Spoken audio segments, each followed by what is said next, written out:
What's up, guys? Welcome to the Real Life Trading Lab. You like the blue today? All right, I want to show you something that a lot of people have been talking about, and it is the Trump coin. And yes, I played it a little bit over the weekend. I'm going to show you how I did it. So let's get started.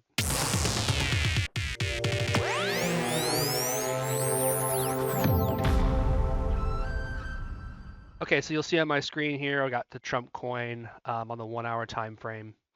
All I did, guys, was because I'll be honest, when this first came out, I didn't hear about it until like here, which the run had already been happening. So what I did was I pulled fibs from the high all the way down. And I'm going to pull it down further than the bottom because this actually came out, I think, around 50 cents. So I'll draw it to about 50 cents. And I'm going to get these levels. Now, like I mentioned before, I heard about the coin about right here. And I'm like, don't really want to buy when it's running like that.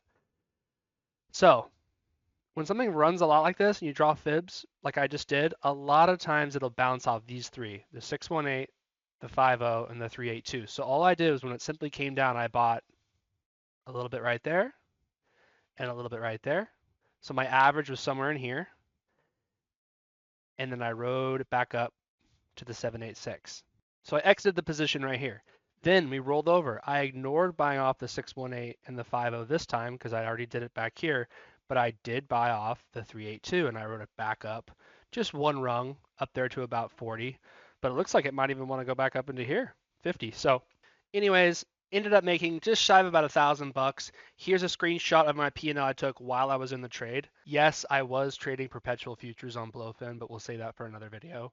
And guys, this works on things not just meme coins, right? Like let's take a look at SPY here, right? We draw from here to here. We see that we got a lot of buying right here near the 618, okay? It's applicable in multiple places. You know, Apple is another one that's come under fire a lot lately, and I've been buying right here off the 618. I'll buy more at the 50, and I'll buy a lot at the 382. You could actually run pyramids based on these. I kind of like to do that actually. So sometimes I'll run a pyramid like that, and then I'll come in and see if there's any moving averages that are coinciding. So yeah, it looks like we're getting the 200 right there on the daily. I love that. If I go to the weekly, yep, 100 on the weekly at the bottom of the pyramid. So really good levels to buy, and using the fibs just helps you recognize those levels even more. Anyways, I hope this little tidbit helped you guys out today.